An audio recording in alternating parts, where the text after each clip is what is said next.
My ex-wife screamed, "Stay away from me and my house," when filing her restraining order. So when her house caught fire 3 months later, I stayed exactly 500 meters away and watched it burn. I am a fire captain. I am Rex 38M, fire captain at Station 12 in Phoenix, Arizona. My ex-wife, Sierra 35F, is a real estate agent. We were married 8 years before everything went to hell 6 months ago, and I am still dealing with the aftermath of the most insane legal situation I have ever encountered. Let me give you the complete backstory because this situation is absolutely unbelievable. Sierra inherited a beautiful $450K house from her grandmother about 2 years into our marriage. It is this gorgeous 1920s Spanish colonial in one of Phoenix's historic neighborhoods. 3 bedrooms, 2 baths, original tile work, the whole deal. Since it was inheritance property, it stayed in her name only. I was completely fine with this arrangement. I am not materialistic, and honestly, I was proud she had that kind of financial security. Our marriage was solid for the first 6 years. Really solid. I worked my way up from rookie firefighter to lieutenant, to captain over 15 years. Sierra built her real estate business from nothing into a pretty successful operation. We had our typical married couple ups and downs, but nothing major. We talked about kids eventually, took nice vacations, had good friends. I thought we were happy. The problem started about 18 months ago when Sierra began working with this developer named David Blackstone on some high-end commercial properties. This guy was everything I am not. Flashy car, expensive suits, talks about million-dollar deals at cocktail parties. Sierra started working late more often, going to client dinners and weekend property tours. I figured it was just business. I work 48-hour shifts, so our schedules were already complicated. 6 months ago, I came home early from my shift at about 2 p.m. We had finished a major structure fire call that morning, and Captain Rodriguez sent me home to get some rest. I walked through our front door and heard voices upstairs. Found Sierra and David in our bedroom, in the bed I bought, wearing nothing but sheets. Sierra starts crying immediately. "Rex, this isn't. We were just, I can explain." But there wasn't much to explain. I could see exactly what it was, and I would apparently been seeing the signs for months without recognizing them. I stayed completely calm. 15 years as a firefighter teaches you to control your emotions in crisis situations. I told David to get dressed and leave my house. Then I packed a bag, told Sierra I would be staying at my buddy Mike's place, and said we had talk when I was ready. Sierra beat me to it and filed for divorce that same day, claiming I was emotionally distant, prioritized work over marriage, and had failed to provide emotional support during her career development. Whatever narrative helps her sleep at night. The divorce proceedings were surprisingly straightforward since we didn't have kids or significant shared assets. Sierra kept the inherited house, most of the furniture we had bought together, and her Mercedes.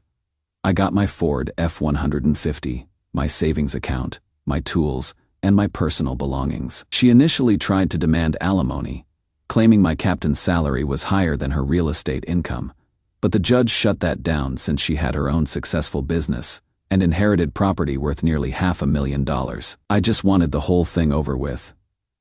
Mike kept saying I was getting screwed in the settlement, but honestly, I didn't care about the material stuff. I just wanted to move on with my life and maintain my dignity.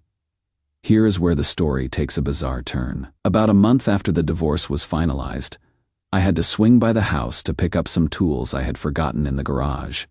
Sierra was there and barely spoke to me, which was fine. I grabbed my stuff and left without incident. The problem is, our fire station is located only about 800 meters from Sierra's house, and the most direct route to work takes me right down her street. I drive past her house twice a day, once going to work, once coming home. It is not intentional, it is just geography. Apparently, Sierra started telling her friends and anyone who had listened that I was stalking her and driving by constantly to intimidate her. She claimed I was obsessed with the house I lost and trying to make her feel unsafe. Reality check. I was literally just driving to work on the same route I had used for 5 years. No stopping, no slowing down, no looking at the house, definitely no contact with her. 2 weeks later, I am at the station when a sheriff's deputy shows up with papers. I had been served with a temporary restraining order. Sierra had filed an affidavit claiming I was unstable, angry about losing the house, had made threatening statements, which was complete bullshit, and represented a potential for violence due to his access to firefighting equipment and knowledge of emergency systems. My lawyer, Dan Morrison, was completely shocked when I showed him the papers. "Rex, this is ridiculous. You have got a spotless record. 15 years as a firefighter, community volunteer, never even a parking ticket. Her claims are baseless." But the temporary restraining order was already in effect. It required me to stay 500 meters away from Sierra and her property at all times. The judge had granted it immediately without even hearing my side of the story, which apparently is standard procedure for these things. Dan explained the legal situation. "We can fight this at the full hearing in 2 weeks. But until then, you are legally bound to stay 500 meters away." Now here is the kicker that makes this situation completely insane. Now it's at 1247 Maple Grove Avenue, is directly in Station 12's primary response. We are the closest fire station, the first responders for any emergency at her address. I had to report this legal situation to my supervisor, Captain Rodriguez, immediately. Rodriguez is this tough, no-nonsense guy who has been with the department for 25 years. He looked at Sierra's address on the restraining order, then pulled up our response zone map on his computer. Jesus Christ. Rex, her house is right in the middle of our coverage area. We are the primary responders for that entire neighborhood. I asked him what I should do if we got called to an emergency at that address. Rodriguez spent an hour on the phone with the department's legal counsel and the city attorney's office. When he came back, his orders were crystal clear. Legal says we have to follow the court order exactly. You are officially recused from any emergency response to 1247 Maple Grove Avenue NU. If we get called there, Station 7 will handle primary response. Station 7 is located clear across town, about 6 minutes further away than we are. In firefighting, 6 minutes can be the difference between saving a structure and losing it completely. I had to brief my crew about the situation. These guys have worked with me for years: Mike Torres, Dave Kim, and Jake Marshall. They know my character, my professionalism, my dedication to the job. Their reaction was pure disbelief. Mike said, "This is the most fucked up thing I have ever heard. Cap, what happens if it is a major emergency? 6 extra minutes response time could cost someone their life." I told them what I have always told them. We follow the law and department protocols. That is what separates us from chaos. Personal feelings don't override legal requirements. Jake asked, "What if someone's trapped inside? What if there is a life-threatening situation?" Then Station 7 responds, and we provide backup support from 500 meters away if needed. But I cannot and will not violate a court order. The department issued an official memo. Captain Lawson is recused from primary emergency response to 1247 Maple Grove Avenue NU due to legal constraints. All calls to this address will be redirected to Station 7 for primary response. For 2 months, this arrangement worked fine. We never got called to Sierra's address, and I started to think maybe this whole restraining order thing would just fade away after the hearing. Then came Tuesday night, the 15th of October, 11:47 p.m. I was on duty with my regular crew when the dispatch alert came over our radio: Engine 12, Engine 7, Ladder 3. Structure fire, 1247 Maple Grove Avenue NU. Multiple calls reporting fully involved residential structure, possible occupant inside. My heart literally stopped. That was Sierra's address. Mike looked at me from the driver's seat and asked, "Cap, what do we do?" I grabbed the radio and said, "Dispatch, Engine 12 responding. Be advised Captain Lawson is recused from this address due to legal constraints. Busting Engine 7 for primary response." We fired up the siren the whole way there. My crew was asking questions. "This is insane, Cap. Are we supposed to watch someone's house burn and not respond?" I kept repeating the same thing. We follow protocol. We follow the law. I will not violate a court order, no matter what. We arrived on scene in 4 minutes. The house was completely engulfed, flames shooting through the roof, smoke billowing into the night sky. Neighbors evacuated from surrounding houses. Sierra was standing in her front yard in pajamas and a robe, screaming hysterically as she watched her grandmother's house burning down. I parked engine 12, exactly 500 meters from the house. I measured it on our GPS to make sure, and radioed dispatch. Engine 12 on scene, positioned 500 meters from structure per legal constraints, requesting immediate response from engine 7. ETA 6 minutes. Riera saw a red truck with lights flashing and ran toward us screaming, "Rex!" I grabbed the megaphone and announced, "Madam, please maintain distance per restraining order. Engine 7 is en route with an ETA of 6 minutes. Please stay clear of the area for your safety." She went absolutely ballistic. "Are you insane? My house is burning down. Help me." My crew was getting increasingly agitated, Dave said. "Cap, this is fucking crazy. We could have this fire controlled in 3 minutes." "Our lines are right here," Mike added. I reminded them that Captain Rodriguez's orders were explicit. "We follow legal boundaries exactly." Our thermal imaging equipment showed the structure was clear. No heat signatures indicating people inside. This was property damage, not life threat. Engine 7 is en route. We maintain position and provide support once they arrive. For 6 of the longest minutes of my career, we sat there watching Sierra's inherited house burn, while Engine 7 drove across town. Sierra kept screaming at us. Neighbors were asking why we weren't responding, and my crew was questioning everything about our legal system. When Engine 7 finally arrived, Captain Williams jumped out and immediately confronted me. "Rex, what the hell? Why didn't you respond? This could have been controlled 20 minutes ago." I handed him the restraining order. 500-meter restriction. I am legally bound to stay back. Williams read the document and said, "That is the most fucked up thing I have ever seen in 20 years of firefighting." But it was too late. The fire had consumed the roof, destroyed the second floor, and spread to the garage. What could have been contained with quick response became $350K in total destruction. Sierra was hysterical, screaming at me, "You monster.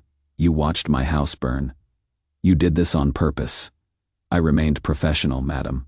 I followed the legal order you requested, and the court granted. The police arrived and had to escort me away for my safety, because Sierra was trying to physically attack me while news crews filmed everything. But what happened next made me realize this nightmare was just beginning.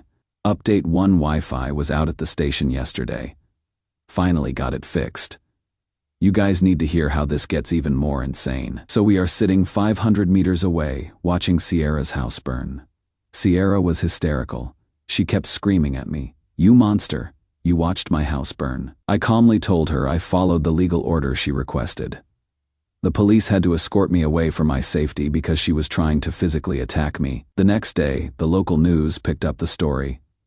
Firefighter watches ex-wife's house burn due to restraining order. Social media went crazy. Half the people said I should have broken the order to save property. The other half said I did the right thing following legal protocol. Our department released a statement supporting me.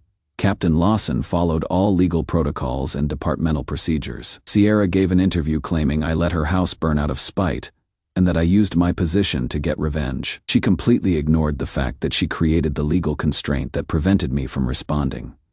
2 weeks later, I get served again. Sierra's suing me for failure to provide emergency services and professional negligence.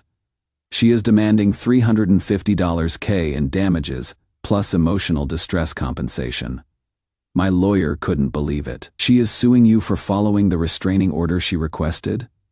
The irony was unreal, but Sierra's lawyer argued that the restraining order shouldn't apply to professional emergency duties. The media picked this up as an even bigger story. National news outlets started covering it. I had reporters calling the station wanting interviews. The department told me not to comment publicly until after the lawsuit. My buddies at the station were furious, Mike said. This woman destroys her own marriage, gets a vindictive restraining order, then sues you for respecting it. That is some next-level crazy. The case got assigned to Judge Patricia Wells, the same judge who granted Sierra's original restraining order.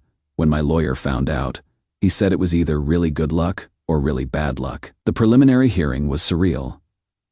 Sierra's lawyer argued that emergency services should supersede restraining orders. My lawyer countered that the order was absolute and contained no exceptions for emergency services.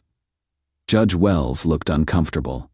She clearly remembered granting the restraining order. She asked Sierra's lawyer, "Did your client request any exceptions for emergency services when filing the original order?" "No, Your Honor.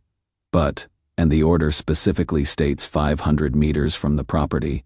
"Yes, but, so Captain Lawson was required to maintain that distance regardless of circumstances?" "Well, yes, but common sense should." Judge Wells cut him off. Common sense would have been requesting appropriate exceptions initially, but the real hearing was still months away. Sierra was telling everyone in town that I was a vindictive ex-husband who let her house burn for revenge. My reputation was getting trashed while I couldn't defend myself publicly. Then Sierra made a mistake that changed everything. She started posting on social media about the case, sharing details that her lawyer definitely didn't approve of. She posted photos of her burned house with captions like, "This is what happens when bitter ex-husbands have power over emergency services." My lawyer was thrilled. She is creating evidence that this was about revenge in her mind, not legitimate safety concerns. 3 months after the fire, we are preparing for the actual court hearing. My lawyer subpoenaed all the fire department records, radio transcripts, and response logs. Everything showed I followed protocol perfectly, but walking into that courtroom, I had no idea how satisfying Judge Wells' verdict would be. Update 2 court case was last week. Writing this from my hotel because the media circus made staying home impossible.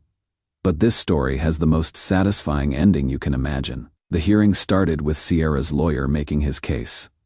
He argued I should have used common sense and prioritized emergency response over personal legal disputes. He claimed the restraining order was about personal safety, not professional duties. My lawyer's response was brutal. He played the 9/11 dispatch audio from that night. You could hear me calmly reporting to dispatch. Engine 12 on scene. 500 meters from structure per legal constraints.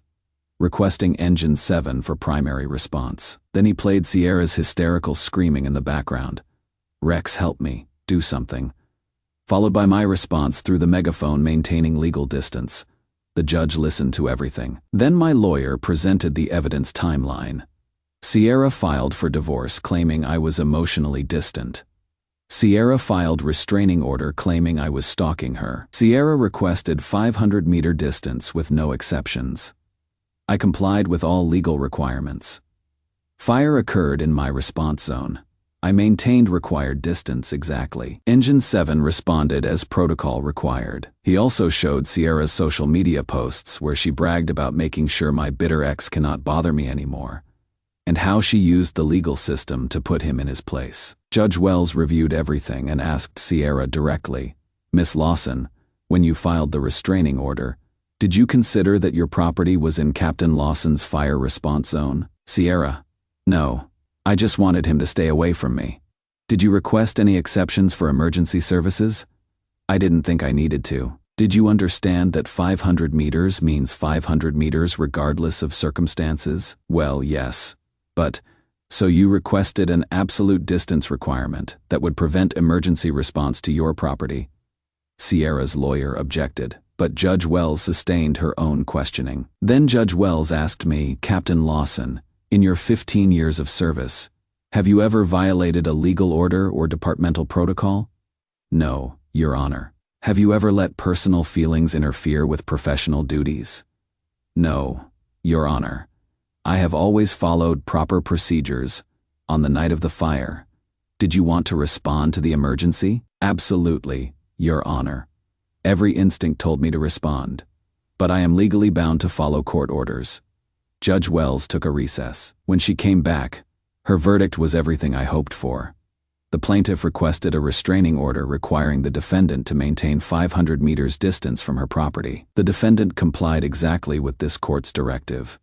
The emergency services delay was a direct result of the plaintiff's legal request, not the defendant's negligence. The plaintiff created the legal constraint that caused the damages she now seeks to recover. This court cannot hold the defendant liable for following this court's own order. Case dismissed. Plaintiff is responsible for defendant's legal fees. The bailiff had to escort her out. My lawyer was grinning. Rex, she is now paying your $15K legal fees on top of the $350K in damages she cannot recover. Outside the courthouse, reporters were waiting. I kept it simple. I followed the law. I always follow the law. That is what professional firefighters do. Sierra tried to give her own interview, but her lawyer dragged her away. Later that day, her insurance company released a statement confirming they denied her claim because the delayed response was due to plaintiff's legal action, not emergency service failure. The story went national again, but this time showing me as the professional who got vindicated.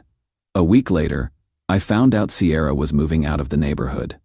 She couldn't afford to rebuild and was renting a small apartment across town. David Blackstone, her affair partner, disappeared completely. Once her financial situation collapsed, the restraining order got modified to allow emergency services. But honestly, Sierra's house is now in Station 7's response zone. Anyway, since she moved. But the real kicker came yesterday when I got a call that shows just how perfectly this all worked out. Final update: flying out to Washington, D.C. tomorrow for a fire chiefs conference, where they want me to speak about legal compliance versus emergency response protocols. Figured I had closed this story out. Turns out the city attorney's office reviewed my case and recommended me for commendation. The official citation reads, "For exceptional professionalism in maintaining legal compliance while under extreme pressure." They are using my case as a training example for other departments. Also found out that Judge Wells has been adding emergency services exceptions to all restraining orders since my case. My situation became the precedent that changed how these orders work in our jurisdiction. The Phoenix Fire Department created new protocols specifically because of this case. Now, if a restraining order affects emergency response zones, the court automatically includes emergency service exceptions, unless there is documented threat of violence. Sierra tried one last desperate move 2 weeks ago. She filed a complaint with the state fire marshal claiming I violated professional ethics. The fire marshal's office reviewed everything and sent back a one-page response. Captain Lawson's actions were exemplary, case closed. I heard through mutual acquaintances that Sierra's real estate license got suspended. Apparently, her breakdown during the court hearing got recorded and went viral. Clients started canceling contracts because they didn't want to work with someone who looked that unstable on camera. David Blackstone's development company folded 3 months ago. Turns out he was leveraging Sierra's house as collateral for his projects. When it burned down, his financing collapsed.